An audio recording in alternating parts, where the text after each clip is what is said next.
So this is the 5th video on chapter 11. So this video will focus on electron configurations.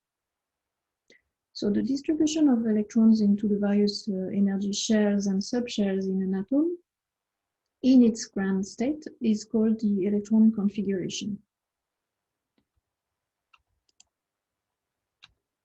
And so it's a shorter way to draw the orbital diagrams. Orbital diagrams can take a lot of space, and electron configurations are more condensed.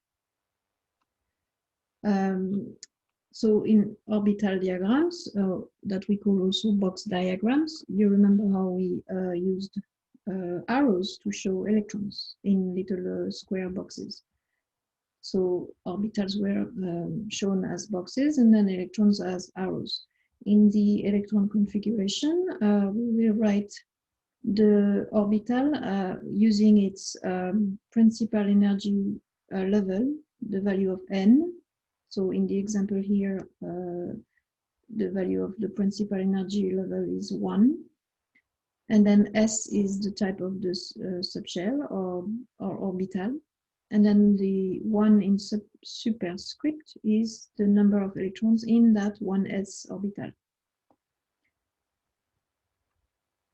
So the order of filling the subshells in the ground state electron configuration uses the Aufbau diagram. You can draw the Aufbau diagram by drawing a diagram putting each energy shell on a row and listing the subshells as PDF for that shell in order of energy. And so go from left to right and top to bottom. So here you see that the 1s, you would draw it on top. So first level has 1 orbital s, second level has an orbital 2s, and then 2p's, the 2p's. The third level has the s, the p, and the d. The fourth level has the S, the P, the T, and the F. And there is no more than 4 subshells in a level. So that's why in level 5, it's only going to 5F. Then level 6 and 7. And so by drawing your Aufbau diagram like this, it's supposed that the nucleus is above the 1s orbital, right? The 1s orbital is the lowest in energy and the nucleus is just above it. And then as you go down in this diagram, the energy of the orbitals increases. So next you will draw arrows through diagonals, looping back to the next diagonal each time. So I have an animation that will show this, and I will say which orbital we write in order. So you start with the 1s, then you look back and it's the 2s. You look back and it's the 2p, 3s. Look back, 3p, 4s. Look back, 3d, 4p, 5s. Look back, 4d, 5p, 6s. 4f, 5d, 6p, 7s, etc.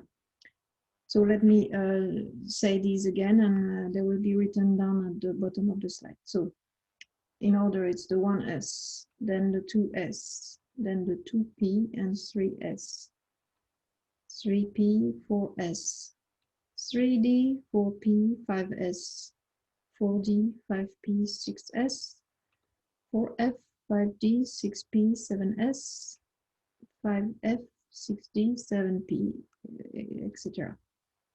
When you have filled all these orbitals, most of the periodic table is done. Notice how there is an overlap.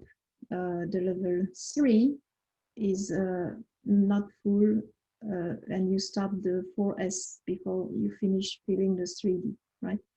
So that's why this Aufbau diagram allows you to retrieve that order, because there is some overlapping, so it's not just one level at a time. They are overlapping.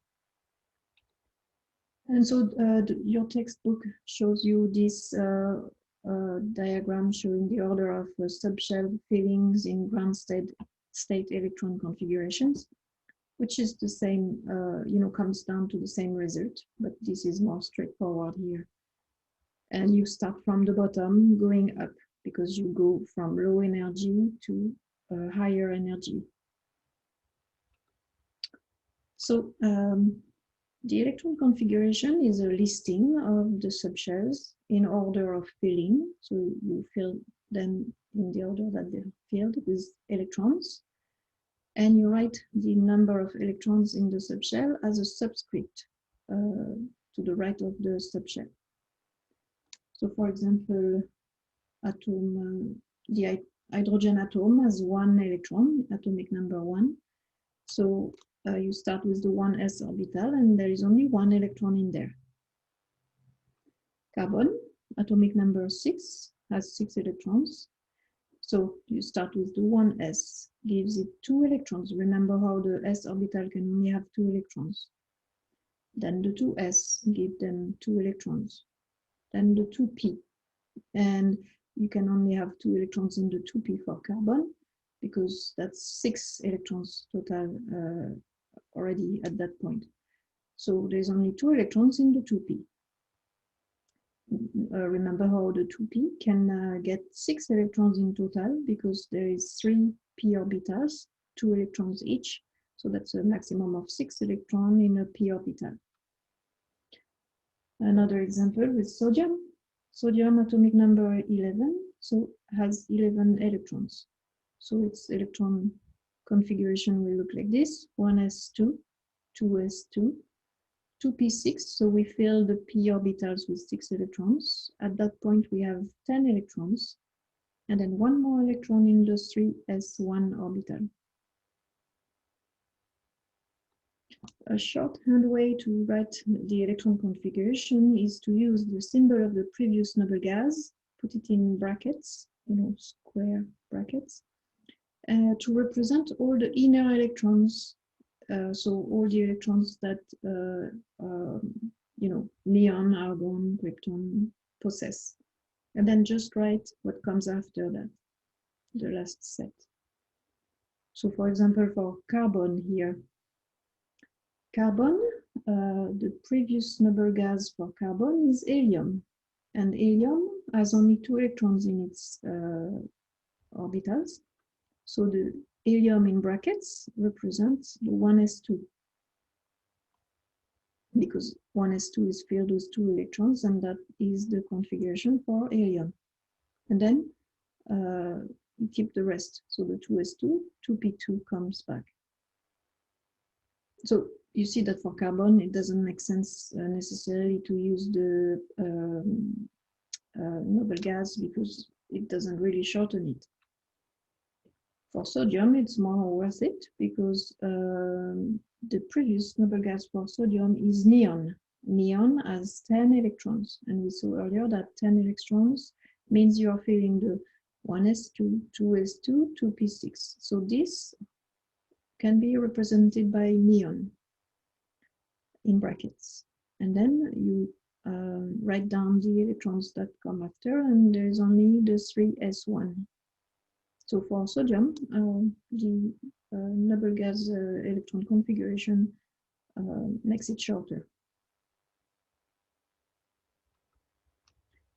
So let's practice by writing the full electron configurations and then the noble gas configuration for these elements. I give you the order of filling the orbitals here. It's the list of 1s2, 2s2, 2p, 2p, 3s, etc.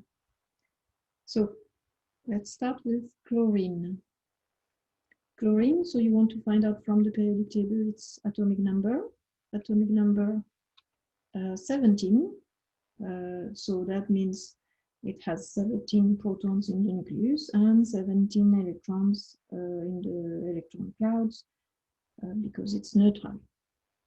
So we have 17 electrons. So let's start by filling the orbitals. Let's start with 1s. We can put 2 electrons in there. 2s, 2 more electrons.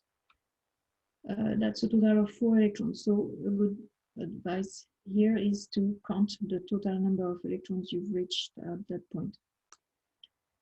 Then comes the 2p orbital. We can put it 6 electrons in it. And so 4 plus 6, that's 10 electrons total at that point. After that, it's the 3s. You can put 2 electrons in the 3s. So that's a total of 12 electrons. After, it's the 3p. Okay, we have 12 electrons when we have filled the 3s. And so in the 3p, we cannot put 6 electrons because that would be 18 electrons. We have only 17. So we will put only 5 because 12 plus 5 is going to be 17 electrons at that point. And so that's the electron configuration of chlorine. The noble gas configuration would be, so look at your periodic table, take chlorine, and then look at the previous noble gas from chlorine. So you need to look one row up, groups 8A, and that's neon. Neon has 10 electrons. So neon here will represent 1s2, 2s2, 2p6, because up to that point it's 10 electrons. So neon in brackets, and then you rewrite the rest. 3s2, 3p5. That's for chlorine. Now gallium. Gallium, atomic number 31, so it has 31 electrons. So let's start filling orbitals. 1s2, 2s2, that's 4 electrons total. 2p6, that's 10 electrons. 3s2, that's 12. 3p6, that's 18. 18, we need to go to 31, so continue with 4s2, sorry, that's 20 electrons there. 3d, and we will put 10 electrons in there because that's a total of 30, so we can fill completely the 3d orbitals. Remember how the d orbitals, there are 5 of them. 5 orbitals times 2 electrons maximum per orbital, that's 10 electrons per d subshell. So we have 30 electrons at that point. We need only one more. What comes after the 3d orbital is the 4p. Put it 1 electron in there, and that's a total of 31. So that's the electron configuration for gallium. Now the noble gas electron configuration. So look at gallium in the periodic table, move up one row, go all the way to the column 8A, and you see that argon is the previous noble gas. Argon has an atomic number of 18, and so that means all the electron configuration up to 18 electrons will be represented by argon in brackets. So argon in brackets, and then you rewrite the rest. 4s2, 3d10, 4p1. And so that's the noble gas configuration for gallium. Next, rhodium. Atomic number 45 has 45 electrons. So again, we fill the orbitals. 1s2, 2s2, 2p6, that's 10 electrons. 3s2, 3p6, 4s2, that's 20 electrons. 3d10, that's 30 electrons. We need 15 more. So we will fill the 4p6, that's 36 electrons. 4p6, after 4p, it's 5s, 2 electrons. So it's a total of 38 electrons at that point. We need 45. So after 5s, it's 4d. Okay, 4d can have up to 10 electrons, but from 38 to 45, we are missing 7. So we will not fill the 4d. It will only have 7 electrons, so that the total is 45 electrons. So 4d10, and that's the electron configuration for rhodium. The noble gas configuration, so look at rhodium in your periodic table, move one row up, go all the way to the 8A group, and krypton is the noble gas before rhodium. krypton has an atomic number of 36, which means all electrons up to this 36 will be represented by krypton in brackets. So all the way to 36, and then write what is left. So 5s2, 4d7. And that's the noble gas configuration for rhodium. Next is praseodymium. Sorry, it's a bit hard to say. Atomic number 59. So 59 electrons. So again, you see that you always have to start from the bottom, right? From 1s2 to s2 to p6. 3s2, 3p6, 4s2, 3d10. That's 30 electrons up to that point. We need 59, so continue with 4p6, 5s2, 4. So 5s2, we have 38 electrons at that point. After 5s, it's 4d. We can put those 10 electrons in the 4d because that's 48 electrons. So from 48 to 59, there is 11. So we can fill the 5p with 6 electrons, and 5. So 48 plus 6 is 54. So from 54 to 59, it's missing 5 electrons. And what comes after is 6s. So you put 2 electrons in the 6s, that goes up to 56. What comes after the 6s is the 4f. So the 4f will have only 3 electrons because from 56 we miss only 3 electrons to get to 59 electrons in total. So you see that it's a very long electron configuration there. And so we are better off writing the noble gas configuration when it's elements that have 50 electrons like that, or 59. So praseodymium in the periodic table is in, so even though the row of the lanthanide are taken out of the main table, it actually belongs to period 6, right? You should consider that praseodymium is actually in period 6. So from period 6, you go up one row, period 5, and go all the way to the group 8a to find the noble gas, and that's xenon. Xenon has an atomic number of 54. So by using xenon in brackets, it will represent all electrons up to 54. So xenon, and then you finish by writing what's left. So the 6s2 and 4f3. 5 more electrons after that. And that's the noble gas configuration for praseodymium.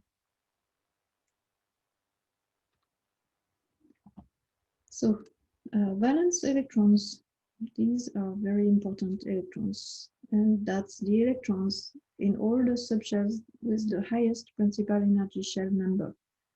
So per atom, there is only one higher principal energy shell. That's the most outward shell, right? The shell with the highest energy, the shell that is the farthest from the nucleus.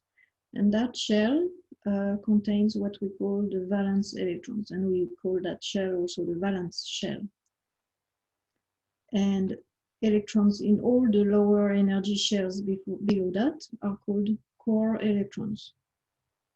So if we look at the electron configuration of carbon, there is 2 core electrons in the 1s orbital, and then the valence shell is the second shell, right? Because you see that the 2 in front of the S2 and the P2 represents the highest N number, right?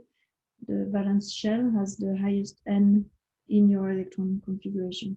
So here the highest N is 2, and so that means the valence shell for carbon is the second shell. And in the second shell, we have 2 electrons in the 2s and 2 electrons in the 2p. So we have 4 valence electrons for carbon. If we look at sodium, sodium has an electron configuration of 1s2, 2s2, 2p6, 3s1. The highest n is the third, right? The 3s1, there is the 3 here. It's the highest n for that electron configuration. And there is only 1 electron in there, so 1 valence electrons for sodium. All the electrons in the green orbitals are core electrons. Let's look at bromine. It's a much longer electron configuration.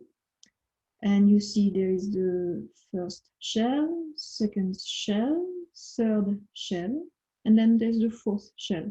We have 4s2 and 4p5. Even though they are not next to each other, they are a part of the fourth shell. So the highest n here is the fourth. And so the fourth shell is the valence shell for bromine. And in that valence shell, there is 2 electrons in the 4s and 5 electrons in the 4p. So that's a total of 7 valence electrons for bromine in the valence shell. And then all the other electrons are core electrons. And so why do we insist on those valence electrons? It's because chemists have observed that one of the most important factors in the way an atom behaves, both chemically and physically, is the number of valence electrons. The number of valence electrons is critical and it determines the behavior of the atoms and the elements. So to go back now to electron configuration, you've seen how long it is to write an electron configuration. Well, the periodic table is a very powerful tool, and you can use it to determine the electron configurations in a much faster way. Because the blocks, what we call blocks, represent actually subshells. So notice how it's color-coded. What's in pink represents the S subshell. But whenever you are in the first 2 columns here, the 1A and 2A, you are filling the S subshells. And notice how the period numbers, the 1, 2, 3, 4, 5, 6, 7, are representing the shells. So you don't know that yet, but I'm telling you, they are representing the principal energy levels. So when you're in period 1, you're in the first shell. Period 2, you're filling the second shell. Period 3, third shell. And period 4, fourth shell.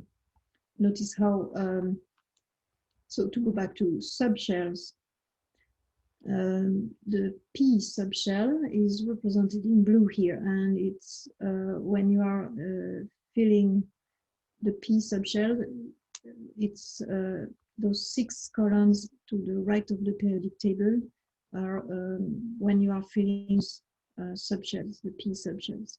And so the number of columns for the P block is not random. You can see that there is 6 columns because you can put 6 electrons in the P subshell.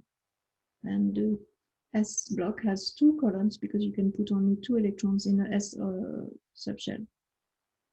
And then where the transition metals are, where the B groups are, we call also that the D block. You have 10 columns in the D block. Again, it's not a random number. You have 10 columns because the D subshell can accommodate 10 electrons maximum. So when you are in the D block, you're filling the D orbitals. And then the F block is represented by those 2 columns that we call the inner transition metals, the lanthanide and actinides. That's when you're filling the F orbitals, because if you count, there is 14 columns in that F block. 14 columns because the F orbital has 7 orbitals times 2 electrons each. It's 14 electrons maximum in the F subshell. So the periodic table reminds you of all these numbers, the s orbital, 3p orbitals, 5d orbitals, 7f orbitals, by giving you the maximum number of electrons you can put in there. And so to find an electron configuration, you start from the upper left corner, go to the right. So from the 1s in the 1a group, you go to the 1s in the 8a group in the upper right corner. Once this is filled, you go down a row or a period, and you're filling the second principal level. So there's 2 electrons in the 2s. And then from there, you go directly to the 2p and fill the 2p with 6 electrons. Then you go down 1 period, start the 3s, fill it with 2 electrons, move all the way to the 3p, fill it with 6 electrons. So every time you take a step and move from one element to the next step, that means you add an electron to those 3p orbitals. Then you move down to the 4th period, fill the 4s period, and notice how we haven't finished filling the 3rd shell, because the 3D subshell only comes now. It's higher in energy than the 4s. So in the periodic table, this corresponds to a lower period, but it means it's because it's higher in energy. So, and those d orbitals are from the 3rd shell. So that's why when you are in 4th period and you're filling the d subshell, you go down 1 number in the principal energy level. So it's the 3d that you're filling there. And once the 3D is full, then you can fill the 4p. So you go back to the period number and fill the 4p with 6 electrons. So notice how every time the d subshells have, it's not the period number, but the period number -1 that you will write there. And for the f subshells, it's not the period number, but it's the period number -2. You need to remove 2 levels, 2 principal energy levels when you're filling a F subshell. So let's look at this by practicing, because it's going to make more sense. So let's practice with strontium. And let me show you this previous slide here. So strontium, and hopefully you have a periodic table. Look at strontium in the periodic table, and you should find it as atomic number 38. And in the periodic table, if you look at my periodic table here, strontium is in group 2a, period 5. Group 2a, period 5, strontium. Atomic number 38. So looking at that periodic table and looking where is strontium, you need to fill all those periods before you reach the 5th period. So you will fill the 1s2 with 1s with 2 electrons. Go down to period 2, fill the 2s2 and 2p6 all the way to neon. Go down 1 period, fill the 3s2, 3p6 with up all the way to argon. Go down 1 period, fill the 4s2, and you see now that we need to fill the 3d. Fill it with 10 electrons. Then 4p6, and we have reached krypton at that point.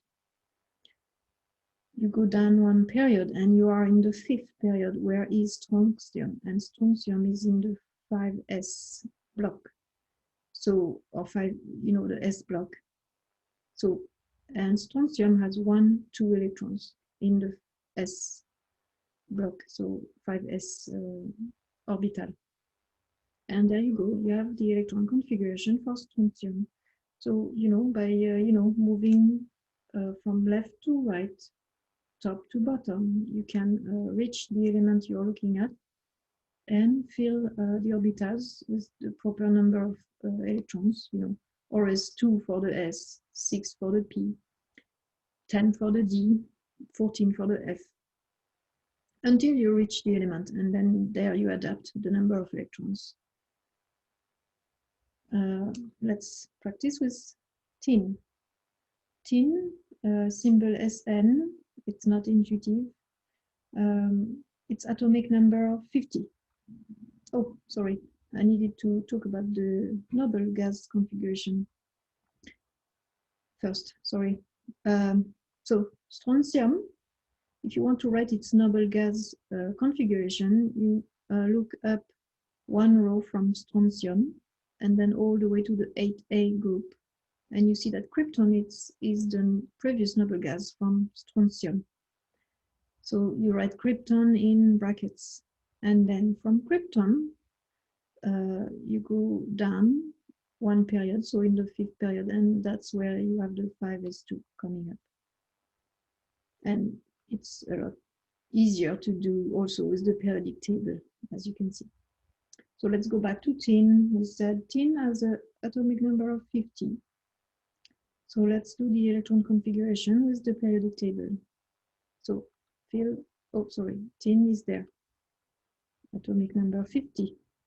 So same period as strontium, but in the P block, right? In group 4A. Okay, so that means its electron configuration will be the same up to 5s2, right? So 1s2, 2s2, 2p6, 3s2, 3p6, 4s2, 3d10, 4p6, and then 5s2. So now we are in the period of tin, 5s2. Then we need to fill the 4d10. You see that the d, 4d orbitals are there before tin, so 4d10. And then tin is in the 5p orbitals, or it's when you're filling the 5p. But there is only, and you count the number of steps you do in the 5p orbitals, and you do 1, 2 steps to reach tin. So you will put only 2 electrons in there. So 5p2. And that's the electron configuration for tin. So let's do the noble gas one. So tin, being in period 5, also has krypton as the previous noble gas, right?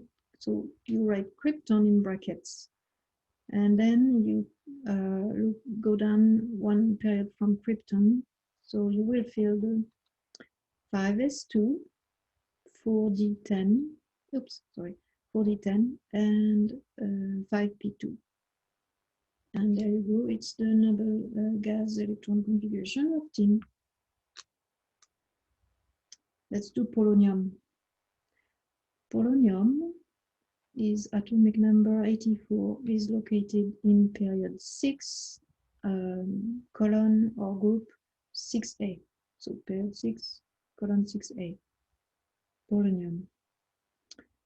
So we'll not do the full electron configuration because there is no point here. Let's do the noble gas configuration here. Okay, so polonium is in period 6, so you go into period 5, look at the noble gas in period 5, and that's xenon. So you will write xenon in brackets. From xenon, you go down one column, go into the period 6, and you start from the left with the 6s. You will fill the 6s with 2 electrons. Then the 5d. Notice how the 4f should be there. So that's easy to miss, that actually the F block is in between the D block and the S block here. For convenience, the F block is always drawn below the main table, but remember how it's a much wider periodic table with the F block between the S block and the D block.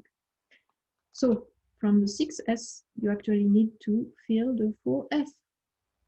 You need to fill the 4f with 14 electrons. And then you fill the 5d with 10 electrons. And then you enter the 6p block where polonium is. and you count 1, 2, 3, 4 steps until polonium. So, oops, and I forgot the 4F there. Sorry, there's a mistake. It's, let me annotate this here.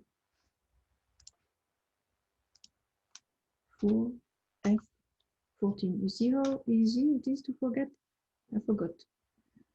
The 4F14 in between the 6S2 and the 5D10. Right, it goes there. In between, I'm sorry. So the 14 here, I cannot put it in superscript, but it should be in superscript, right? So 6S2, 4F14. So notice how, from 6S we go to 4, principal energy level 4 for the F, then 5 for the D, because for F you remove 2 from the period number, and for the D you remove 1 from the period number. And then for P you go back to 6P4. Okay. Rhenium, atomic number, oops, I need to, atomic number 75. So same row as polonium.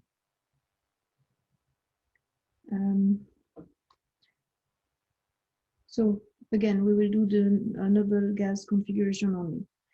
So rhenium is positioned in the D block in the 6th period and 7B group. So for rhenium, the previous noble gas is also xenon. So it's going to be xenon. From xenon, you go down 1 period to the 6S. You fill the 6S with 2 electrons. Then you have the 4F14. Again, you need to fill the 4F before you fill the 5D. And in the 5D, you count the number of steps from, the beginning of the D block to rhenium. So 1, 2, 3, 4, 5 electrons in the 5D. And again, I forgot. Oops.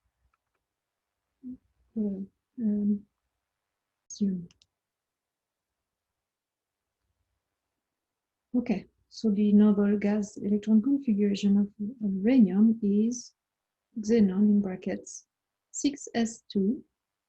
Don't forget, when you are in period 6 and 7, you need to pay attention to the fact that there are the F orbitals to fill before you fill the D orbital. And so I made the corrections here and included the 4F14 because we fill them completely. And then we enter the D block, the 5D block. And for rhenium, there's only 5 electrons in that D orbital. So as you can see, it's very easy to forget the F subshells. So don't make the same mistake as I did. So let's continue. So there are some exceptions in electron configurations that if, for example, you search on internet, they will give you those exceptions because that's what we really observe for those elements. But be aware that when I will ask you to write an electron configuration, I will ask you to not do exceptions and do them as I've taught you previously. So here, one of the exceptions is in the D block, chromium. Chromium is an exception because even though you're filling the 3D orbitals, and so it should be 4s2, 3d4, but instead it's 4s1, 3d5. Because it's easier when think about the orbital diagram, the boxes. It's better for them to have only up arrows, so spin with electrons with spin up in the 4s and then in the 3ds, and have them, you know, half full. It's more stable like this than having 4s2 and 3d4. So that's why chromium does this. And it's actually very helpful because it gives it magnetic properties. So it's actually fascinating. Copper also does that, but for copper, it's filling the 3d orbitals and empty, you know, making the 4s half empty. So instead of being 4s2 3d9, it's 4s1 3d10. And the reason why copper does that is because it's more stable this way. And if you look at the periodic table, all elements below chromium, like molybdenum, tungsten, will behave as chromium, and elements like copper, which are silver and gold, will also behave as copper. And that's why actually copper, silver, and gold are noble metals. It gives them a much more stable state, and that makes them less reactive, and that makes them noble, which in chemistry means they are more inert. They will not react as much. And that's good, because then you can have all these jewelries or fans and you know, wires and tubes in coppers and jewelries in gold and silver, and they don't oxidize. So it gives them special properties, actually, those exceptions. There are more exceptions within the lanthanides and the actinides, like cerium.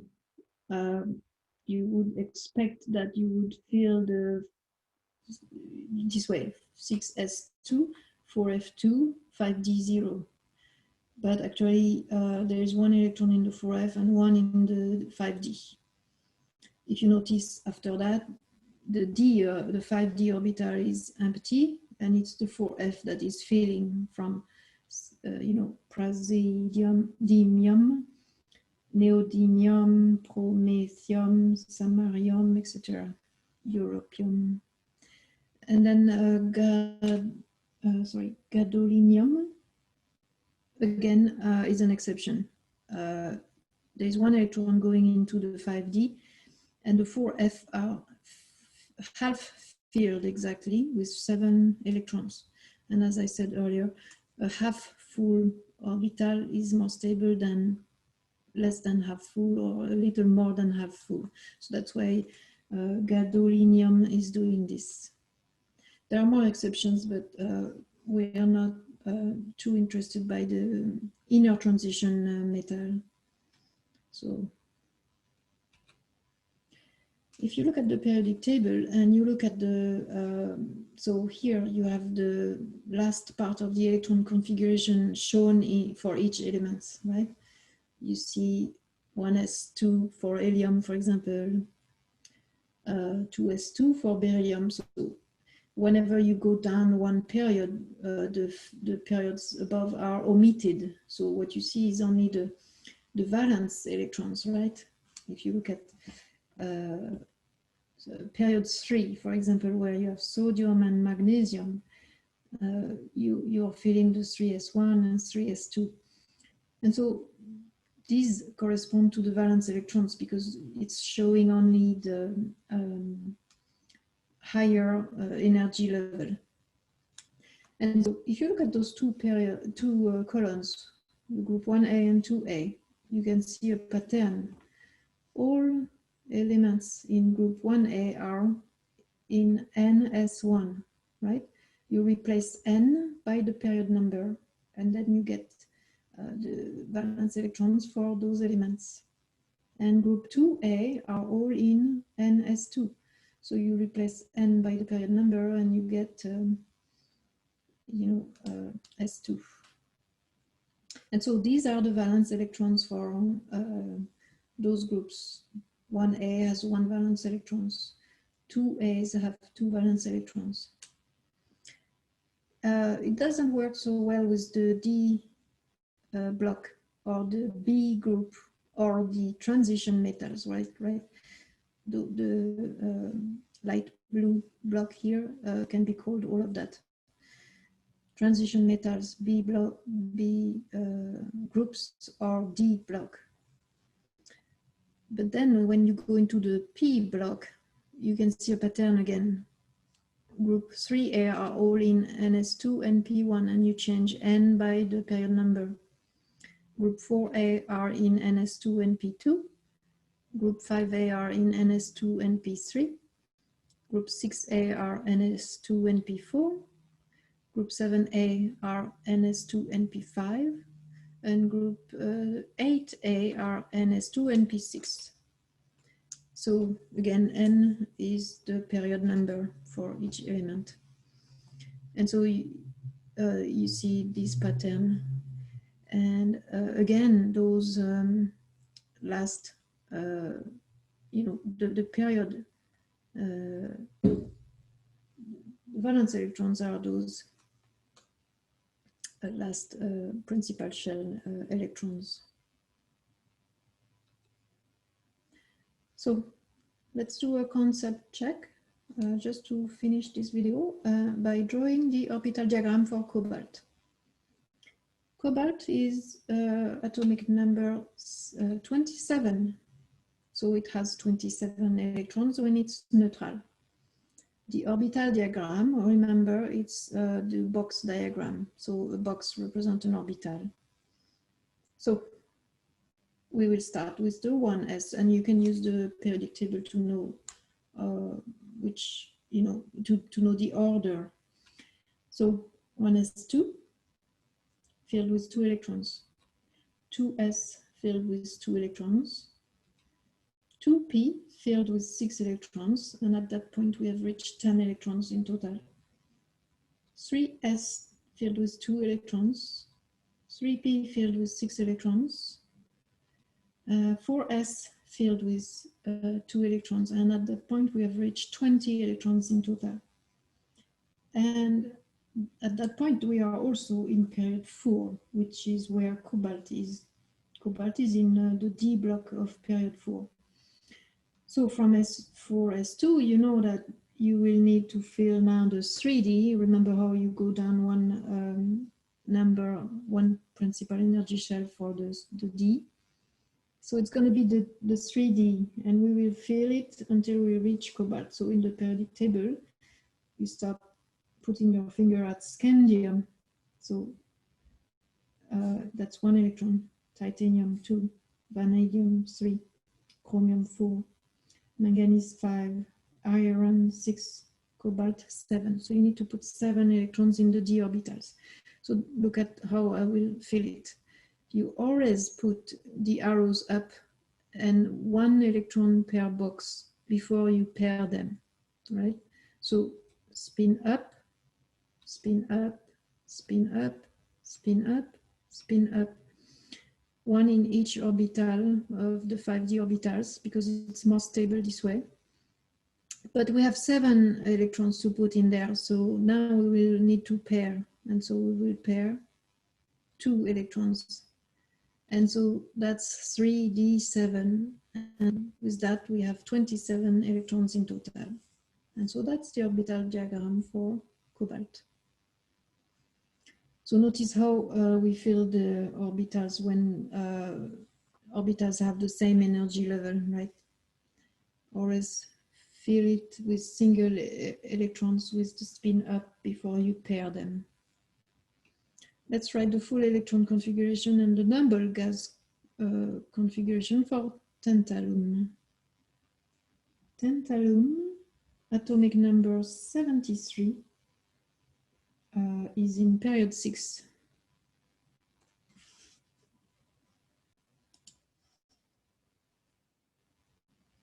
So we'll start with 1s, fill it with 2 electrons, 2s, 2 electrons, 2p6, that's 10 electrons total, 3s2, 3p6, 4s2, that's 20 electrons total, 3d10,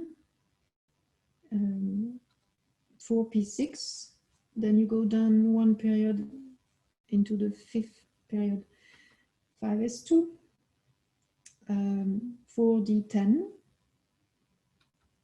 5p6. At that point, we have reached 54 electrons. And then we go into period 6, where tantalum is, and we fill the 6s2, that's 56 electrons. And notice how we are far from 73. So that should be ringing a bell that you need to go into that F block, right? Because tantalum is just 3 steps away from barium, but that's not enough electrons to go to 73. So that reminds you, you need to go into the F block and fill those F orbitals with 14 electrons.